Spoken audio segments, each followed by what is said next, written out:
Bueno chicos, si volvemos una vez más de la mano de una rareza plástica, pero rareza plástica, un Bell UH-1 Way, bueno, ni es una marca rara, ni este es una aeronave extraña.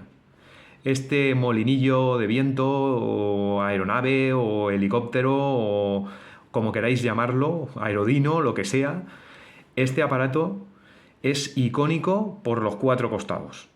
Es el helicóptero, desde mi punto de vista, más famoso que existe en la aviación actual y se convirtió pues, en un icono en la guerra de Vietnam. ¿Para qué vamos a decir más? Lo traigo de la mano de este kit A172 de Rebel, con referencia de catálogo 04444. No es broma, ¿eh? Lo pone aquí en una esquinita, ¿eh? 4444. A ver si sois capaces de recordarlo cuando vayáis a pedirlo en la tienda.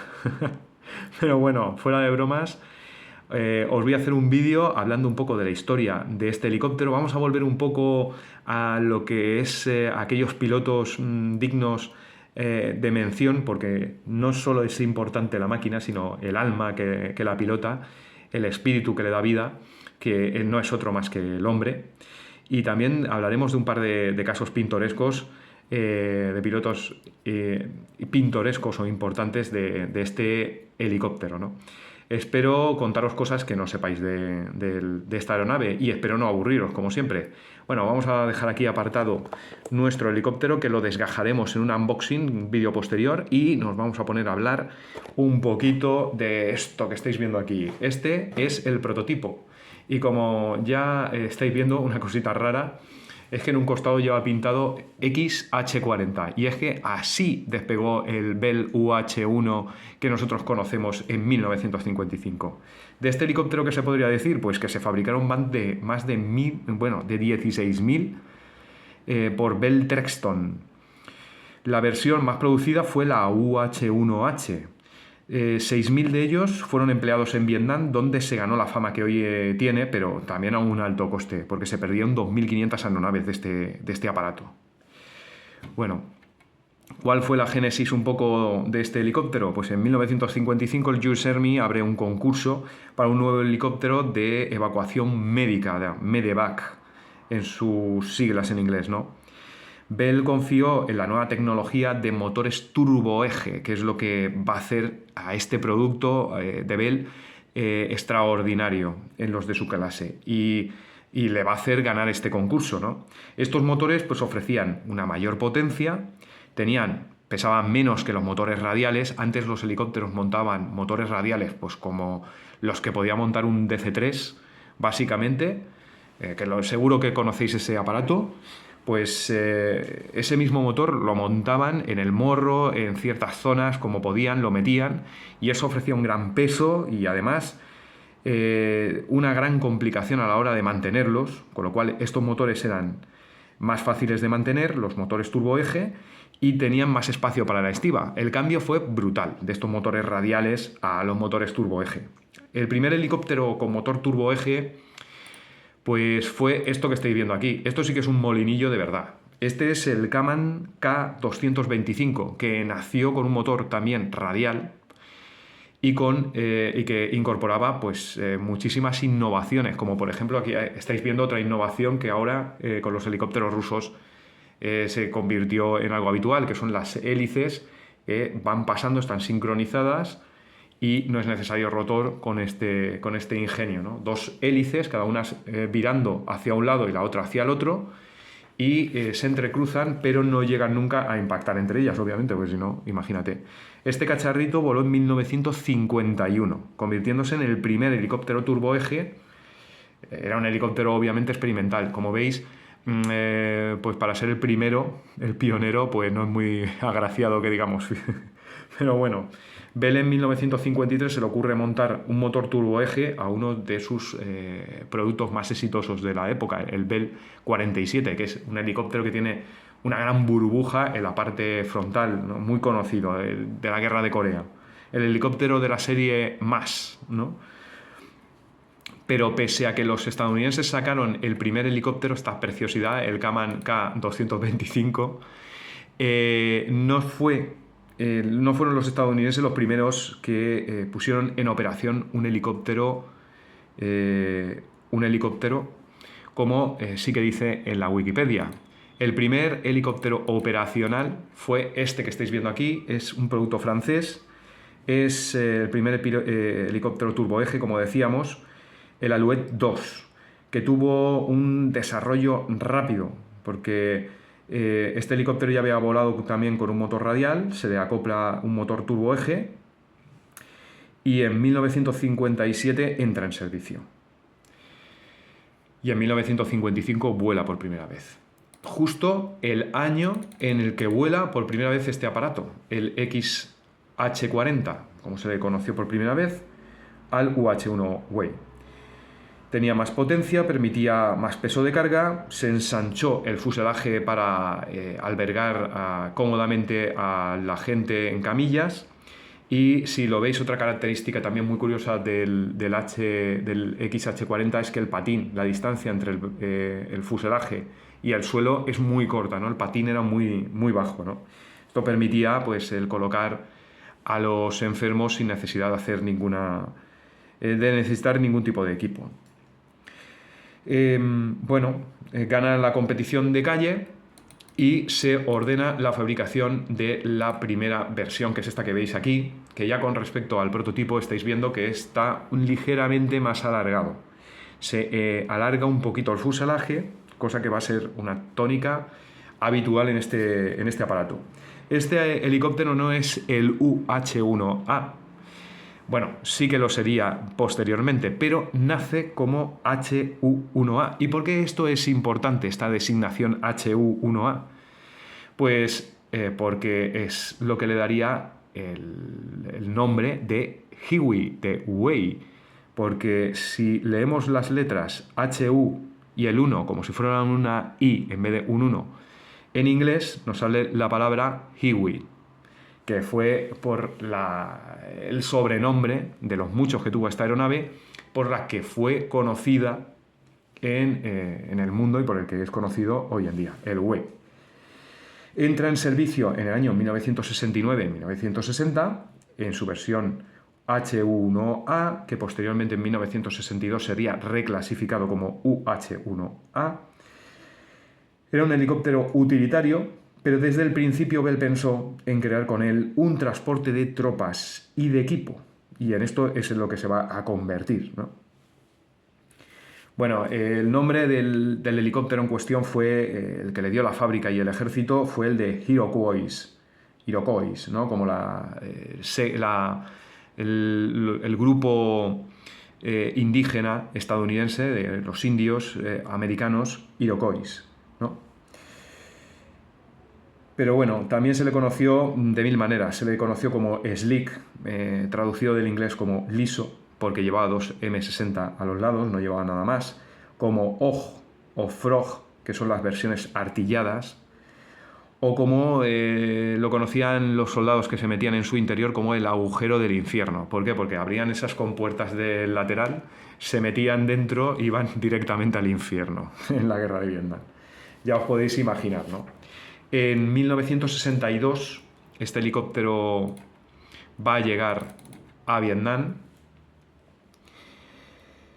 con los UH-1A de la 82 aerotransportada.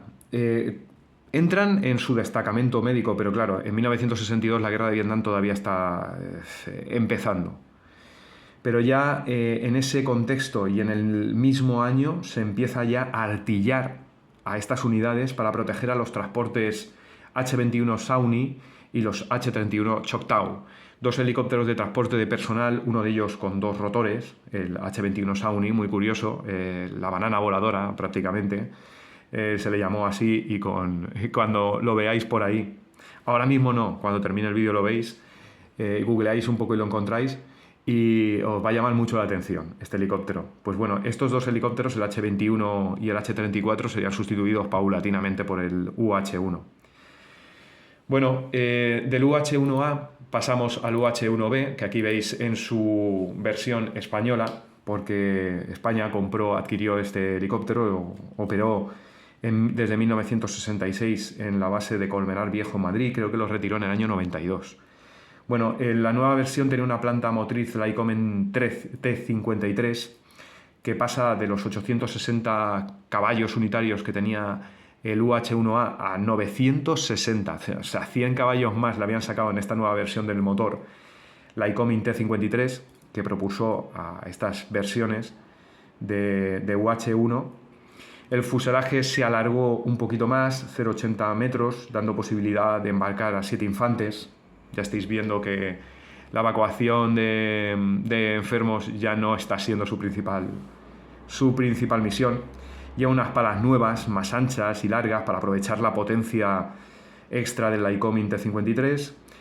Tiene también una mayor capacidad de combustible para darle un poquito más de autonomía. La cola es un pelín más larga. Y bueno, estos son los cambios principales que tiene la versión UH-1B, que también son muy semejantes en la versión UH-1C, ¿no?, del aparato. Todos estos helicópteros también tuvieron su versión civil, llamada Bell 204. Se vendió pues más o menos bien en el ámbito comercial y civil. Sería este que estáis viendo aquí, con los colores de la Luftwaffe, clásico operador del Bell UH-1D, esta es la versión D, o Bell 205 en su designación civil. Pues la versión quizá más familiar y más extendida, ¿no? Una de los tipos ya más extendidos. ¿Qué cambios albergaba el UH-1D con respecto a las versiones A, B y C? Pues hombre, está claro, el fuselaje era muchísimo más largo, ¿no? Lo estáis viendo aquí, podía albergar a 12 infantes.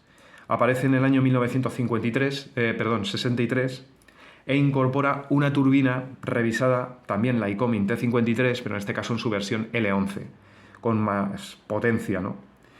Esta versión ya está preparada para albergar una variedad de armamentos tales como, pues, bueno, aquí estáis viendo la turbina T53, la Lycoming T53, que impulsará pues prácticamente a casi todos los Bell UH-1, ¿no? Aquí tenéis una foto del Museo Smithsoniano del turboeje, la Lycoming T53.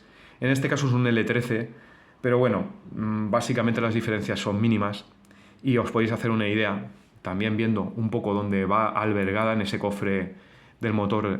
Como veis, esta es la parte de arriba del helicóptero, está abierto para que se vea la planta motriz, y este es la famosa turbina que, por ejemplo, estáis viendo por aquí detrás. O sea, como veis, es bastante pequeña esa turbina. Pues esa turbina era capaz de crear una potencia pues nada desdeñable y de levantar a 12 infantes. Bueno, como os decía, era apto para llevar todo tipo de armamento. Aquí veis a un soldado, a un artillero de la guerra de Vietnam con un M60. Son los helicópteros llamados slicks, los lisos, que llevaban un par de M60 a los lados y un artillero que hacía las veces de tirador.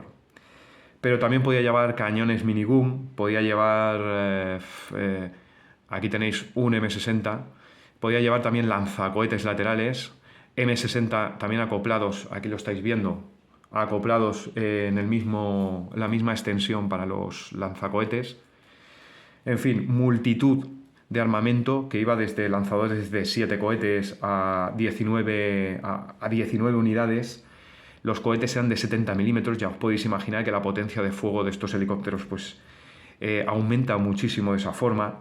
Los M60 pues no eran las M60 son estas ametralladoras que veis aquí en los laterales, no eran quizá un armamento especialmente peligroso para la defensa del helicóptero, pero sí que ofrecían un apoyo moral a las tripulaciones, y sobre todo en caso de tener fuego hostil desde abajo, pues podían peinar un poquito la zona, hacer que los enemigos por lo menos se pusieran a cubierto durante el tiempo que el helicóptero estaba en tierra, y así salvaguardar un poco la integridad de las tripulaciones y del mismo aparato.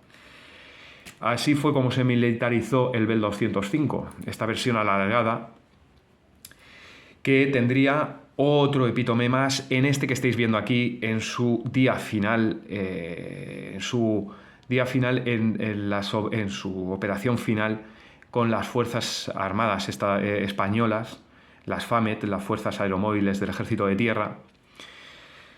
que lo retiró, no recuerdo ya, pero creo que en el año 2005-2007 lo retiraba.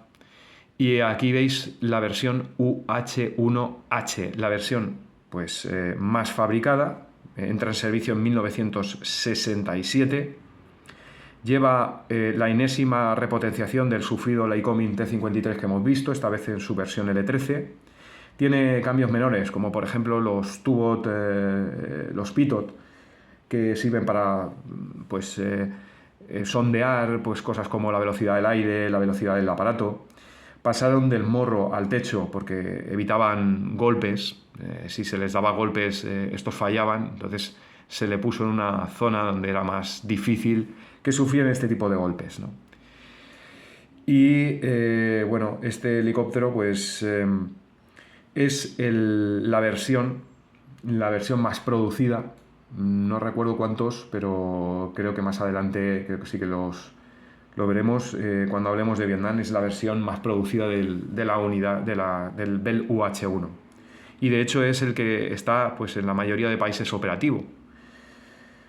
Esta versión también tiene una versión medevac especial que no podemos ver aquí porque la foto no sale, no sé muy bien por qué, pero creedme que es prácticamente idéntico, lo único que cambia es el interior, y recibió la designación UH-1V con una capacidad para 6 camillas. Bueno, esta foto me ha gustado traerla porque esta es la típica foto que se vería en la guerra de Vietnam, con esa formación pescadilla uno detrás de otro, casi en fila india, de los Bell UH-1. La guerra de Vietnam pues, fue la época de mayor producción de este helicóptero.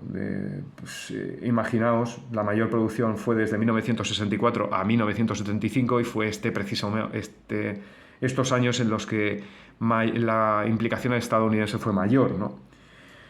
Coincidiendo, pues, como decíamos, con los momentos de mayor implicación de Estados Unidos en el conflicto. Se entregaban 150 unidades, 150 helicópteros al mes por parte de Bell Texton Helicopters.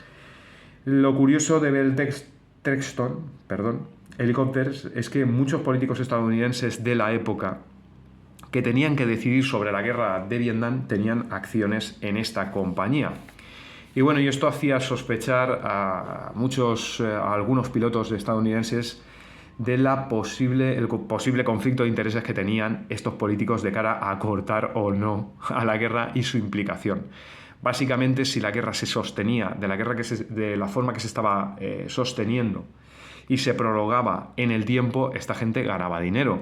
Pero vamos, yo creo que esto, sinceramente, habría muchos más factores. La guerra de Vietnam es una guerra muy compleja en todas sus dimensiones, está muy analizada, y esto, aunque podría haber ayudado a no finalizar la guerra cuando debería de haberse finalizado, pues no cabe duda de que yo creo que estos políticos no tomarían su decisión en base a esto. Por Dios, espero que no. Pero bueno, el US Army compró 4.800 Waze, ¿vale? Y 2.500, gran parte de estos, fueron derribados en el conflicto de Vietnam. 2.500 helicópteros se perdieron en el conflicto de Vietnam. La guerra estaba condenada a perderse. Y esto, pues, yo creo que por 3 factores, así simplificándolo mucho, ¿no? Primero, porque no había la falta de objetivos claros, ¿no? Había unos objetivos claros de tenemos que llegar hasta este punto, tomar esta posición, amenazar Hanoi, o etcétera. No había unos objetivos muy claros. ¿Por qué? Pues entre otras cosas, pues porque es algo que está muy relacionado con los otros 2 puntos, ¿no? Pero porque era una guerra en la que Estados Unidos, estábamos en plena Guerra Fría, la Unión Soviética miraba muy de cerca la guerra en Vietnam, y Estados Unidos no quería que la Unión Soviética tuviese un conflicto con Estados Unidos precisamente por esta guerra. Entonces, no se quería hacer mucho daño a Vietnam para intentar... no se quería llegar a conquistar Vietnam del Norte, porque esto podía haber provocado un conflicto internacional que podía haber derivado en una tercera guerra mundial. Hay que comprender eso. En segundo lugar, pues yo diría que la lentitud de planificación y de transmisión de órdenes, por tratarse de decisiones siempre muy condicionadas a nivel político, ¿no? Por un extremo cuidado, por lo que decíamos antes, ¿no? De que no se quería una escalada de la guerra. Los políticos tomaban las decisiones sobre la guerra y eran los que autorizaban las operaciones militares. Muchas veces los militares no tenían un control directo de la guerra. Sí, quizá en aspecto más o menos táctico, pero hasta en estos aspectos tácticos tenían que pedir permiso a los políticos y estos reunirse y tomar decisiones. Hay, de la guerra de Vietnam se pueden hablar de miles de cosas, ¿no? Pero hay auténticas cagadas, ¿no? Como la famosa operación que desveló el secretario de Estado McNamara, ¿no? Y que le costó la vida a varios pilotos estadounidenses de combate, de aviones de combate, ¿no? En fin, se podía hablar de muchas cagadas a nivel político sobre decisiones tomadas en la guerra. Pero bueno. Y en tercer lugar, la creencia errónea de que mientras más muertes se les infligía al enemigo, pues más próximos estaba a ganar la guerra. Pues nada de eso. El enemigo podía asumir perfectamente esas bajas que tú le estabas provocando, pero Estados Unidos, al contrario, no digería bien las pocas propias. Hubo movimientos sociales que dividieron a Estados Unidos.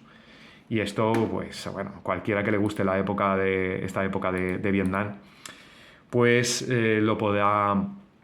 lo sabrá, ¿no? Aquí tenéis algunas imágenes de estos slicks descargando a las tropas, esos agujeros del infierno, ¿no? Las LZ que se hacían las landing zone, las zonas de aterrizaje, y cómo este helicóptero transportaba ingentes cantidades de militares a cualquier lugar en que fueran necesarios, y también los podían llegar a retirar. El helicóptero en esta guerra fue fundamental.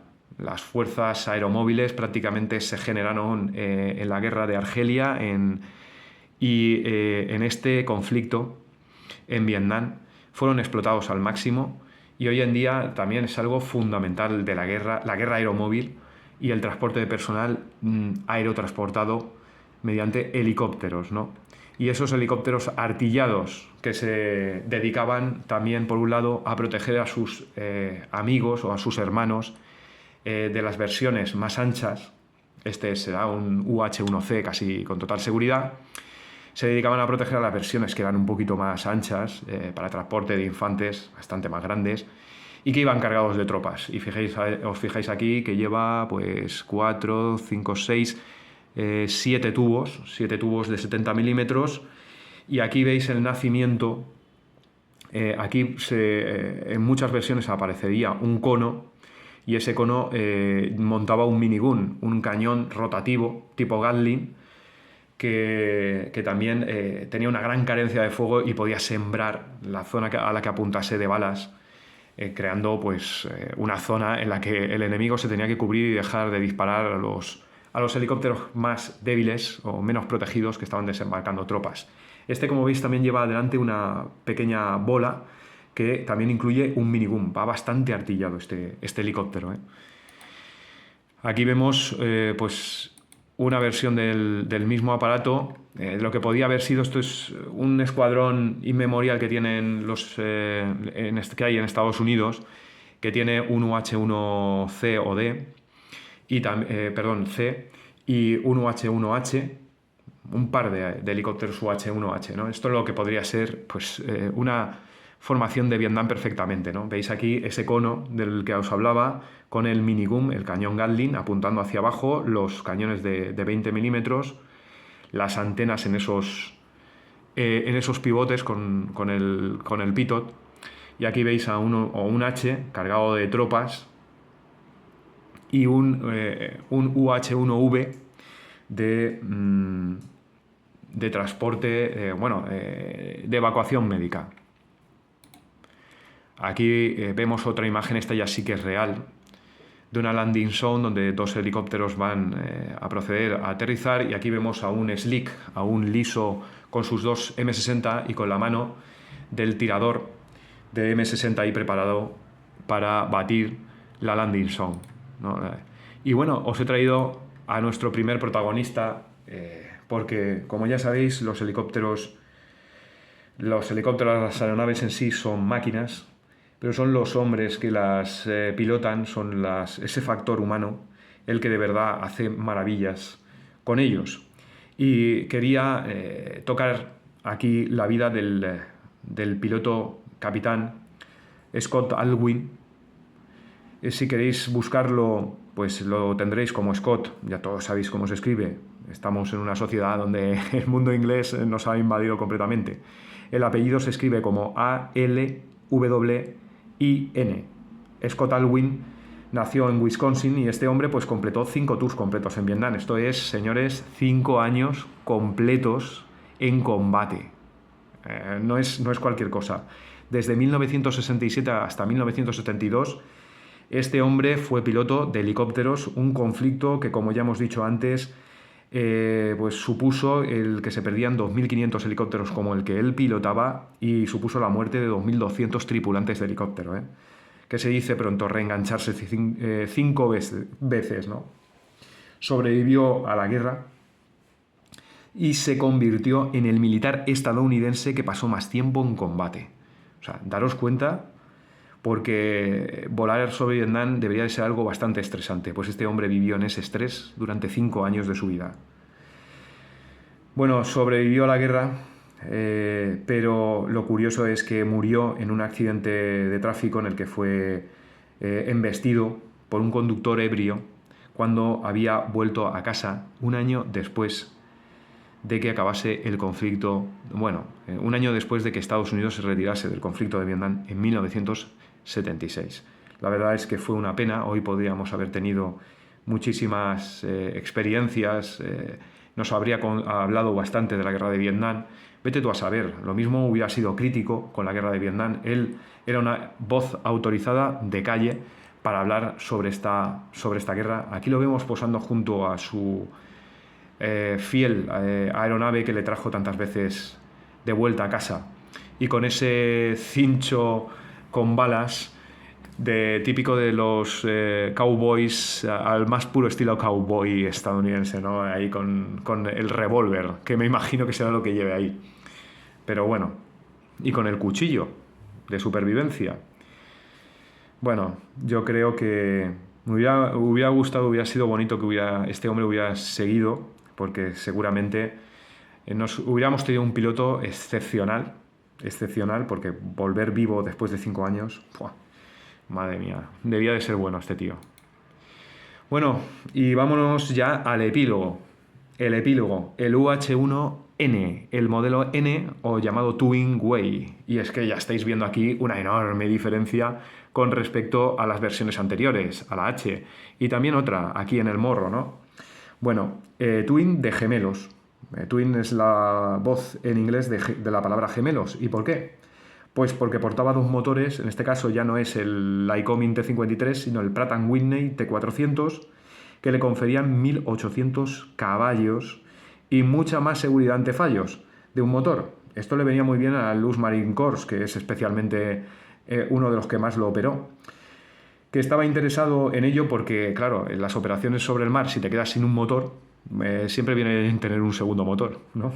Si no te vas al agua. Bueno, este entra en servicio en 1970, está preparado para volar en cualquier condición climática y hasta de noche. Llevaba 13 infantes.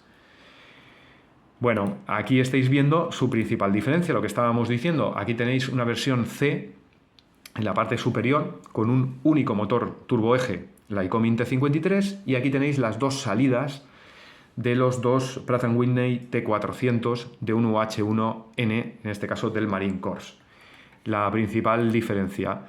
¿Y esto qué es? ¿Este monstruo qué es? Esto es ya la enésima vida del UH-1 Way. Tenemos el UH-1Y Venom, que ya tiene un rotor de 4 palas. Y un par de motores General Electric T700 de 1.546 caballos unitarios.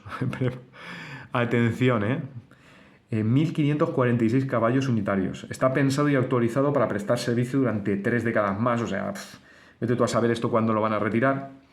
Como veis, lleva chaffs por todos lados, está muy preparado para hacer misiones de penetración en territorio hostil. Tiene incluso las partes más sensibles reforzadas y blindadas, ¿no? Como, pues por ejemplo, una cosa muy llamativa es que tiene los asientos están preparados para absorber impactos fuertes, también los patines. Pero bueno, también lleva un glass cockpit, pese a todos los cambios en aviónica que también le permiten operar con las Night Vision Google, con las gafas de visión nocturna.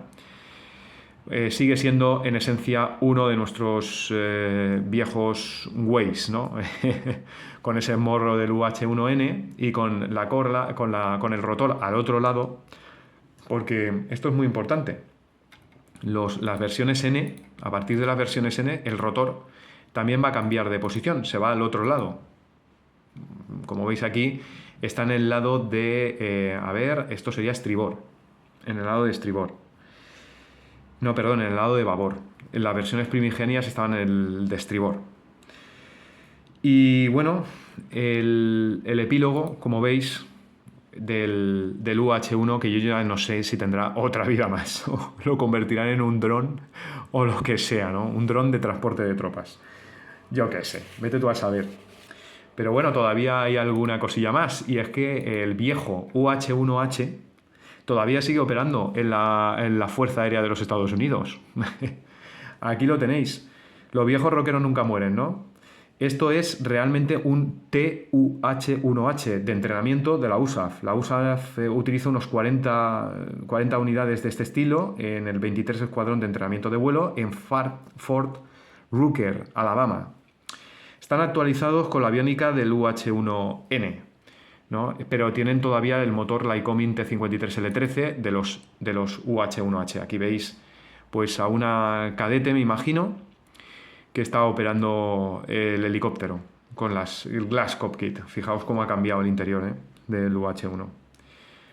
Pero bueno, eso es todo en lo que se refiere a este paso por Vietnam, por la historia del helicóptero. Y nos vamos a una historia también muy llamativa de una guerra muy posterior. ¿Quién es este señor que estáis viendo aquí? Pues bueno, muchos, los que veáis este vídeo que seáis argentinos, supongo que os sonará, porque se trata del piloto teniente Francisco Ramírez, del Batallón de Aviación 601 del Ejército Argentino. Este hombre fue enviado desde Comodoro Rivadavia a Malvinas en un Hércules. Allí montaron su helicóptero UH-1. Aquí estáis viendo con las palas desmontadas. Como decía, allí lo montaron en el helicóptero, lo calibraron y a volar en la ocupación de las Malvinas en 1982. A mí este conflicto siempre me ha llamado mucho la atención.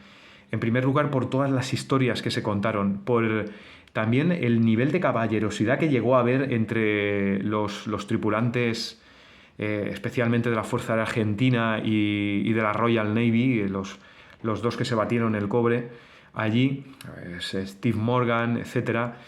Una de mis primeras maquetas, de las primeras maquetas que yo tuve, fue un Sea Harrier, y me interesé desde muy pequeño por el conflicto de las Malvinas. No me podía creer cómo dos países que yo consideraba en la órbita de la OTAN, como Argentina y el Reino Unido, se habían peleado por unas islas. Desde muy pequeño no entendía qué es lo que había pasado, pero conforme vas creciendo cada vez ibas atesorando más información, y conforme más leía sobre la guerra de las Malvinas, más me interesaba este periodo. Es increíble tanto lo que hicieron argentinos como los ingleses, desde luego, y es algo de lo que es digno de estar orgulloso, desde luego, de ser argentino. Bueno, os voy a hablar de una historia relacionada con el helicóptero AE-413 y con el teniente Francisco Ramírez, que con él también iba su copiloto e ingeniero de vuelo, el sargento Carlos Corsini, y el tercer tripulante, el cabo primero, Sergio Gudiño, que era el artillero, ¿no? Estos helicópteros estaban a las órdenes que tiene otra historia también de Waze digna de contar tanto él como su sargento, del capitán Jorge Svendsen, uno de esos oficiales con dotes de mando que nunca darían una orden que ellos mismos no estuvieran dispuestos a obedecer. Y yo creo que ese es el principio máximo del mando, ¿no? Su nickname era Picho, y así fueron conocidos los pilotos de los UH-1 que estaban bajo sus órdenes, los Pichos. Las misiones pues, que hacían fueron el traslado de tropas, de pertrechos, de municiones, la evacuación sanitaria y también el rescate. Y en este caso, el caso de Svendsen pues es especialmente llamativo. Algún día hablaremos también del caso de Svendsen en algún otro vídeo del UH1. También lo sacaremos porque también es digno de tocar. No solo el de Svendsen, sino el que de verdad se jugó el tipo, pues fue el sargento. No sé, el ingeniero de vuelo el que se jugó el tipo, ya no recuerdo si era el sargento artillero, porque también puede ser que fuera ingeniero de vuelo, que volaba con él, que fue el que rescató a el piloto, creo que recordar que era Arcas, de una 4 Skyhawk que se estrelló en Malvinas. Bueno, pues nada, no vamos a hablar de Picho aquí, vamos a hablar de Francisco Ramírez. Y bueno, las florituras que solían hacer esta gente, aquí estáis viendo el rescate, ¿no? Una interpretación artística del rescate, pero también nos viene bien para que veáis un poco cómo iban pintados, decorados estos helicópteros en la guerra de Malvinas. Esta gente solía volar a 60 centímetros del suelo, señores, para evitar ser detectados. Se conocieron las islas de arriba a abajo. Y bueno, pues se dedicaron a estas barbaridades. Eran helicópteros muy vulnerables, no llevaban ningún tipo de defensa. Cuando había algún avión en la zona, podía con un misil acabar con ellos con relativa facilidad. Y básicamente su forma de eludir este peligro era volar a 60 centímetros bajo del suelo. Y otra de las técnicas pues era pues aterrizar la nave en cuanto veían que había peligro, la abandonaban, la dejaban con el motor al ralentí y esperaban a que el peligro pasase. El güey era un blanco fácil para la aviación, desde luego. El 30 de mayo de 1982 se daba el traslado de 700 efectivos del Regimiento de Infantería número 4 al Cerro Dos Hermanas y Harriet, y se trataba de cerrar la defensa de Puerto Argentino con estos efectivos, ¿no? Antes de finalizar, las tropas británicas inician un fuego de artillería contra el Cerro de Dos Hermanas, obligando a la gente de Svendsen a abortar la misión. El AE-413, un UH-1H que volaba Ramírez, fue el último en abandonar la zona que estaba siendo bombardeada por la artillería británica. Y nada, se retiran de allí y cuando están volando por el sitio precisamente donde está saliendo este fuego de artillería, divisan una columna de humo que solo puede tratarse de una aeronave que ha caído. Esto hace que se pregunte en la tripulación: ¿nos vamos para allá? ¿No nos vamos? ¿Vamos? ¿No nos vamos? Un momento de dudas y estos pilotos deciden arriesgarlo todo y van al lugar de donde sale este fuego de artillería y donde había caído lo que a todas luces parecía que era una aeronave argentina. Vuelan a 15 kilómetros a ras del suelo, como lo estábamos diciendo, a 60 centímetros del suelo. 15 kilómetros. Al encuentro del fuego de artillería. Y a ras del suelo, evitando el fuego de artillería para encontrarse con el Puma AE-508 del capitán Obregón derribado. Aquí os traigo una foto del AE-506, pero para que os hagáis una idea del helicóptero del que estamos hablando. Bueno, el capitán Obregón transportaba un comando del grupo Alacrán de la Gendarmería y 7 hombres fueron impactados por un misil, creo recordar, de un Harrier. El helicóptero cayó, 7 hombres habían muerto en ello. Los supervivientes pues se habían dividido en 2 grupos, ¿no? El helicóptero estaba incendiándose, habían salido como habían podido de allí y tenían a un muy mal herido sargento del grupo Alacrán, Rufino Guerrero. Estaba pues prácticamente con una de las piernas había sido seccionada por no sé si por restos de las palas que habían atravesado el fuselaje, y prácticamente su pierna pendía de un músculo. Así estaba. Había sido muy mal herido, 2 de sus compañeros se quedaron con él, mientras que el resto de hombres se fueron con la tripulación del helicóptero superviviente a intentar buscar ayuda para salvar a Guerrero. No sé yo si hubieran llegado a tiempo a salvarlo, seguramente hubiera muerto desangrado, de no ser porque Francisco Ramírez, perdón, y Corsini y Sergio Gudiño aparecieron con su AE 413 a salvarlos, ¿no? Esta gente aterrizó al lado del Puma, que empezó a explotar porque llevaba munición dentro, y cuando se incendió esta munición empezó a explotar. Este era el ambiente en el que estaban, ¿no? Pues en este ambiente, Corsini, el copiloto de Ramírez, consigue estabilizar a Guerrero y lo suben al helicóptero y es conducido al hospital de Puerto Argentino. Una hazaña, chicos, una hazaña, meterse en ese berenjenal para recoger a un compañero caído y salvarle de esta manera la vida, porque le salvaron la vida. Ramírez operó el AE-413, este helicóptero, para evacuar heridos, y llegó un momento incluso, aquí veis pues una acción de aterrizaje de uno de estos helicópteros con un camuflaje un poquito especial. Y es que el AE-413 y el 409 recibieron las órdenes de Picho Svendsen de que se comprase en las islas pintura blanca y roja y se pintasen de blanco con unas grandes cruces rojas para evitar ser derribados y utilizarse así como helicópteros de ambulancia. De esta manera terminó su servicio tanto estas aeronaves como Ramírez, que fue relevado en junio de 1982 de sus funciones en las islas y relevado por otras tripulaciones que volarían estos helicópteros. Finalmente estos helicópteros acabarían en las islas, se quedaron en las Malvinas, y tras la guerra ambos fueron capturados por los ingleses y transportados al Reino Unido. De hecho, uno de ellos está, el AE-409 está en el Museo de Aviación de Portsmouth, en Inglaterra. Sin embargo, el AE-413, que es este que estáis viendo aquí, que lleva todavía las insignias que veis del escuadrón de aviación del ejército argentino, la franja amarilla del ejército argentino, la pintura blanca que habían comprado Ramírez y con los que habían improvisadamente pintado el helicóptero, incluso la matrícula AE-413 de esta guisa, operó en el Reino Unido. Los patines, como veis, están todavía en color verde, en el verde original. Pues nada, este helicóptero iba a ser trasladado a otro museo, pero en el traslado se dañó. Quedó como olvidado, pero hubo alguien que se fijó en él y lo compró. Fue vendido por el Estado inglés. Sus dueños lo repararon y lo utilizaron para películas, ni más ni menos.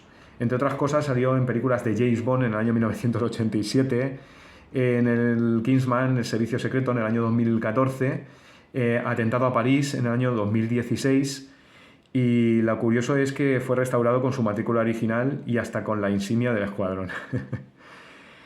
Bueno, esto es muy curioso, que este helicóptero esté todavía por ahí volando y que en algunas películas aparezca incluso con este mismo camuflaje, o sea, pintado de blanco. O sea, es algo...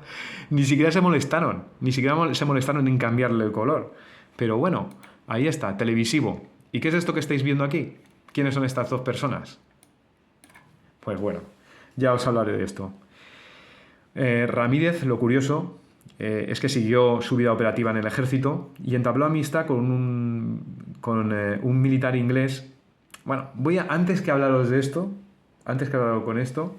os voy a hablar de otra cosa, ¿no? Con el tiempo, Ramírez, ya os adelanto, que es el personaje que estáis viendo aquí mismo, Francisco Ramírez, pues fruto de la casualidad, un día en 1998, en misión por la ONU en Chipre, estuvo bajo las órdenes de un militar que había compartido, que sabía de la historia de Montequén, ¿no? De que había un helicóptero que había salvado la vida a un compatriota, que había volado 15 kilómetros a ras del suelo para hacerlo, y se da cuenta a Francisco Ramírez, precisamente, ¿no? Y que este piloto había salvado la vida de un superviviente del comando Alacrán, que había sido derribado en un Puma. Se sorprendió este pobre hombre al oír que el piloto que tenía delante, Francisco Ramírez, era precisamente el piloto que había protagonizado ese hecho. Bueno, pues este hombre fue el que sirvió un poco de enlace para que en el año 2000 Rufino Guerrero, que es este señor que veis aquí, que después de muchísimas operaciones perdió la movilidad de la pierna, pero consiguió salvar la vida gracias a Francisco Ramírez, y además se convirtió en Argentina en un ejemplo de lucha personal contra su problema, contra su discapacidad, y un ejemplo para los demás. En el año 2000, Rufino Guerrero pudo encontrarse de nuevo, todavía perteneciente a la Gendarmería, con el que fuese su salvador Francisco Ramírez. Estos hombres entablaron una gran amistad que les acompañó hasta que Rufino falleció. Y bueno, incluso Rufino Guerrero llevó a ponerle el nombre de Francisco en honor al teniente Ramírez a uno de sus hijos. Ahí es nada. Este artículo está disponible para todos en la revista electrónica Infobae. Es un artículo, yo lo he sacado de un artículo del año 2019 de Adrián Pignatelli, escrito por Adrián Pignatelli.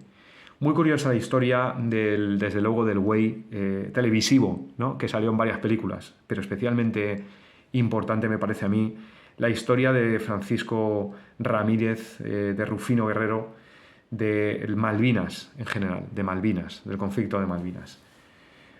Un hombre que salvó la vida a otro haciendo lo imposible. 15 kilómetros bajo fuego artillero enemigo a 60 centímetros del suelo. ¿Qué os parece? Increíble. Yo creo que me ha llamado más esta historia que incluso la de Svendsen. Y aquí lo estáis viendo. A Ramírez en el centro, con el dueño y el piloto del actual del AE-413. Y es que Ramírez entabló amistad con un militar inglés de la Guerra de las Malvinas, que ya os digo que la caballerosidad entre ambos ejércitos pues parece que se mantiene, que localizó un UH-1, que lo localizó este UH-1 en el aeródromo al norte de Londres. Ahora está matriculado como G-Way y en el año 2020 pues aprovechó que tenía que hacer un viaje a Francia, Francisco Ramírez, para encontrarse con su máquina 37 años después. Supuestamente ya no era piloto de helicópteros, con lo cual no podía pilotar este UH-1H, pero vamos, Francisco Ramírez, si algún día ves esto, estoy casi seguro que pilotaste ese cacharro, entre tú y yo. Porque ¿quién te va a decir que no, jolín, después de lo que hiciste? Yo me pongo en tus manos aunque ya estés jubilado, sinceramente. Y bueno, vamos a hacer también un pequeño repaso porque este helicóptero es famosísimo y ha estado en servicio en todos lados, chavales. Esto es increíble. Cuando he intentado hacer un recopilatorio de países que han tenido el helicóptero en servicio y es increíble. Es que seguro que me dejo alguno. Y vamos allá, vamos. Uno a uno, por orden alfabético, tenemos en primer lugar este precioso ejemplar australiano de los Anzacs, con ese camuflaje en un tono de verde y de marrón. Pero también en segundo lugar tenemos a nuestros amigos bolivianos que tienen estas dos preciosidades, una en el verde militar, este típico oscuro que llevaban también en la guerra de Vietnam, pero con esa bandera tricolor en la cola preciosa también y ese numeral grande, con este otro ejemplar ya con esa librea en gris más elegante, digamos. Brasil, con su camuflaje clásico de los años 80, que a mí me encanta mucho, que es muy parecido al sudeste asiático, en un marrón y en dos tonos de verde y en un gris muy claro por abajo. Es que este lo tengo que sacar porque estos camuflajes me encantan. Bueno, Canadá, el más llamativo de todos, con ese camuflaje, esa decoración en plan Tiger Meat, que tanto hace las delicias de los aficionados a la aviación, Aquí tenemos a Chile. Bueno, los chilenos han operado muchísimas unidades del UH-1H. Aquí tenemos la primera decoración en verde oliva en la parte superior, que lucieron con el techo pintado de blanco. Me encanta.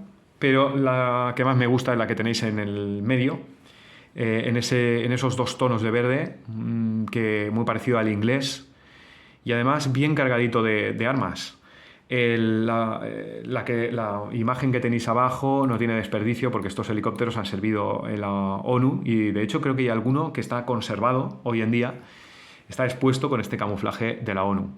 Muy bonitos los de la Fuerza Aérea de Chile, como también los de Colombia. Madre mía, el camuflaje de este primero es un amor, ¿eh? Este es precioso, este camuflaje que estáis viendo aquí, de la Fuerza Aérea Colombiana. Y este en gris también es impresionante. Muy elegante. Los colombianos, a mí me da la sensación que son muy cuidadosos con el material que tienen, ¿eh? Porque las fotos que veo de sus aviones están impolutos. Están, vamos, están todo el día limpiándolo. Parece que sean los Blue Angels. Esta foto ya está un poquito más desgastados, pero vamos, esto yo me imagino que sería una época en la que estaban operativos, muy operativos, estaban metidos en algún tipo de conflicto. Nos vamos a Corea del Sur, que también operó este helicóptero y aquí lo veis con unos flotadores auxiliares para operaciones de rescate en alta mar. El Salvador, que tuvo la versión, ha tenido pues prácticamente todas las versiones del helicóptero. Aquí tenemos en primer lugar un UH-1H con las puertas desmontadas ya.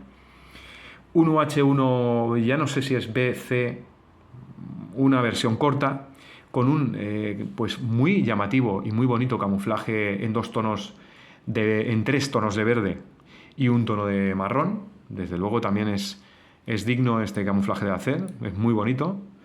Lo único es que me hubiera gustado que hubiera llevado las insignias de El Salvador en los costados. Eso ya hubiera sido precioso.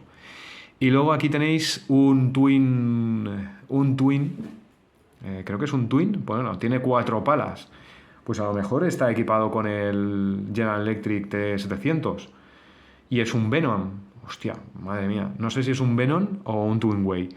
Yo creo que es un Twin Wing, lo que pasa es que lleva 4 palas. La gente de El Salvador que lo deje en los comentarios, hombre, que seguro que vosotros lo tenéis más controlado. Bueno, vamos a ver, yo estoy en España, chicos, tenía que sacaros el mío. Aquí tenéis en la misión KFOR en Kosovo de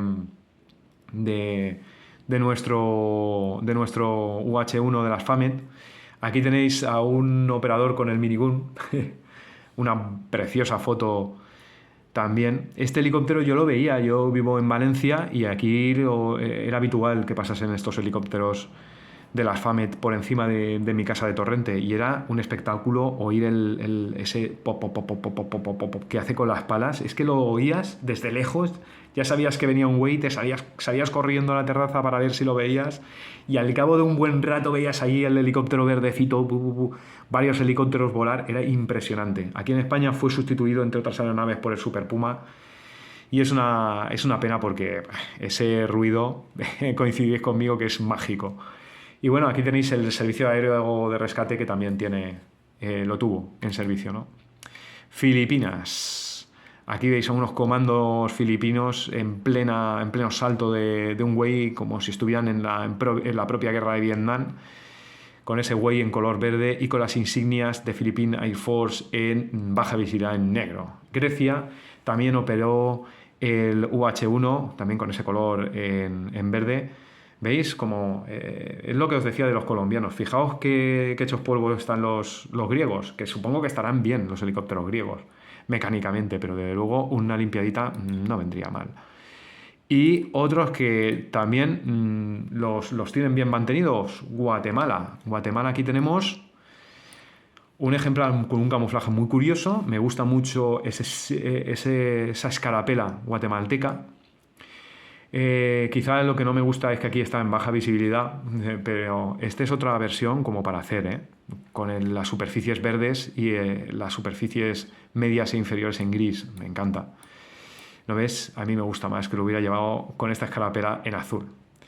Este ejemplar nuevecito que estáis viendo aquí por parte de Guatemala, una preciosidad desde luego también. Bueno, vamos a darle a esto candela que no terminamos. Honduras.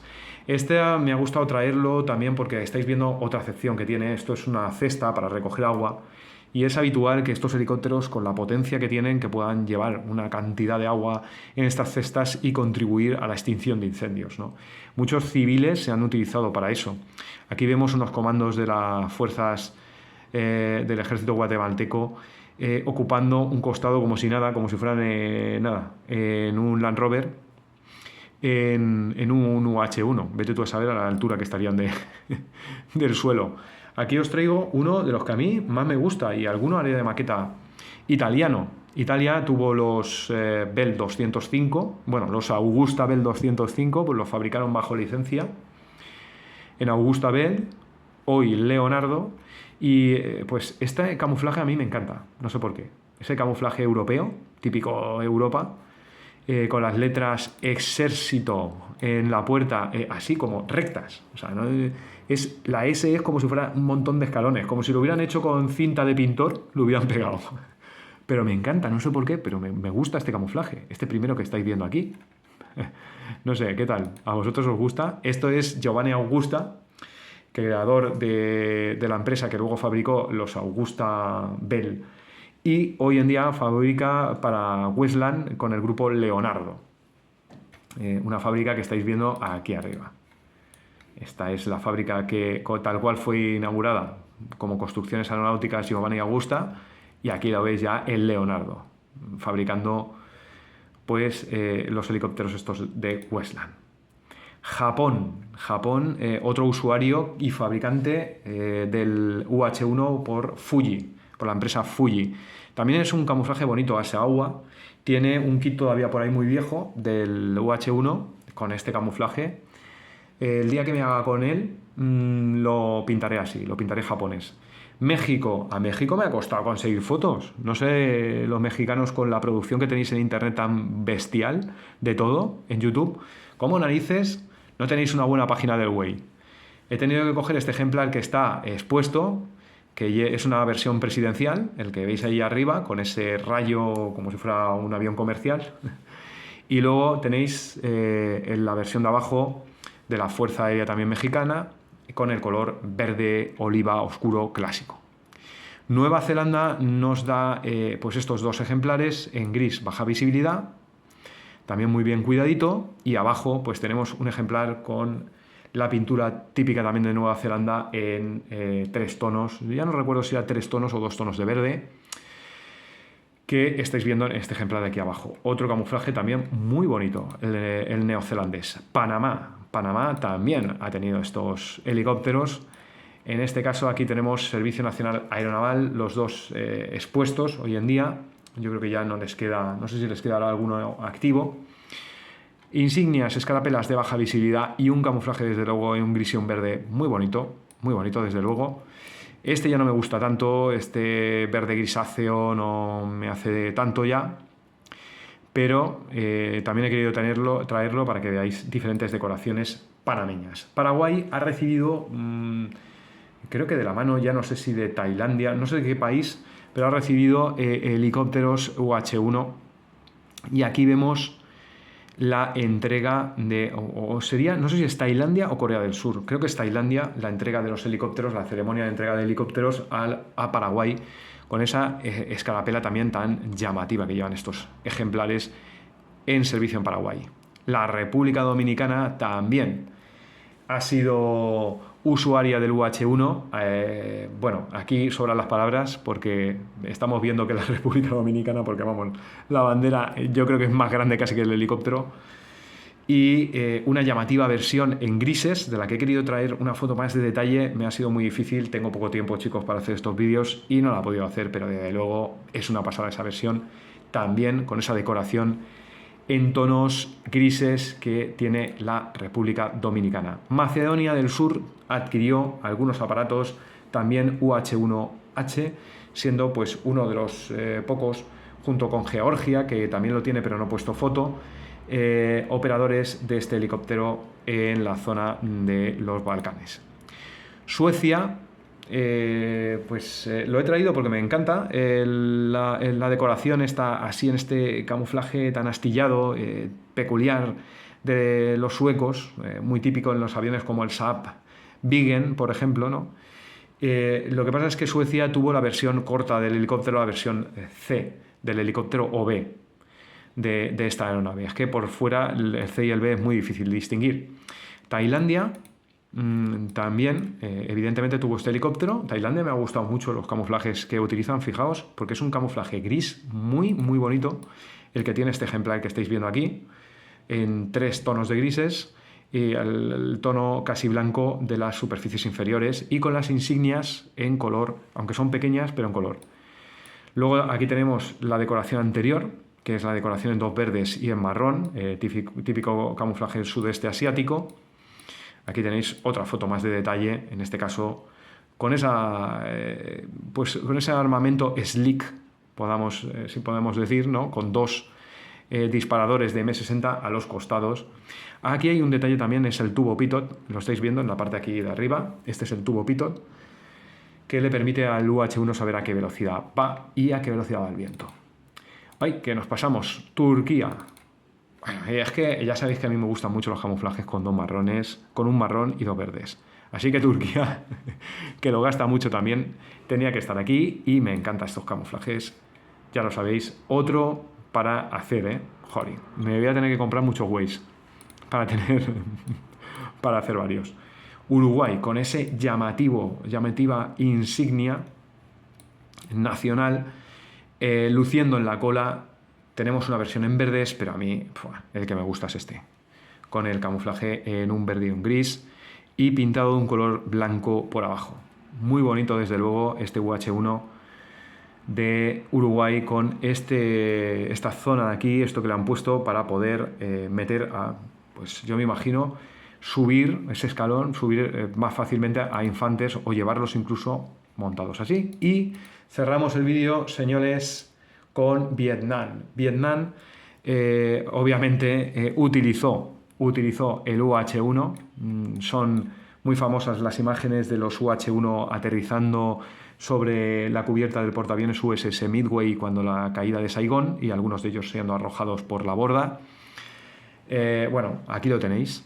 UH-1 en Vietnam del Sur, conservado en los museos también vietnamitas, y como no, después de la guerra había tantísimos UH-1 que el ejército vietnamita, cuando unificó el país, también los utilizó como transporte de tropa, y aquí estáis viendo uno retirado ya con ese verde característico comunista del ejército de aquel país. Y bueno, supongo que, como os digo, se me habrá olvidado algún otro país más, pero ya está bien, llevamos 1 hora ya de vídeo. Muchísimas gracias por ver este vídeo, espero que os haya gustado, que hayáis aprendido alguna cosita de la historia de esta aeronave, de las más importantes que hay en la historia de la aviación, y que hayáis aprendido también algo de estos grandes personajes, tanto del capitán Scott Alwyn, como de Francisco Ramírez. Sin duda, unos ejemplos vivientes. Bueno, en el caso de Francisco Ramírez, un ejemplo viviente, capaz y que son este espíritu de estas aeronaves. Muchísimas gracias, nos vemos en el siguiente vídeo. Muchas gracias por aguantar este peñazo y hasta el próximo vídeo, chicos. Adiós, chao, chao, como dice Trufault.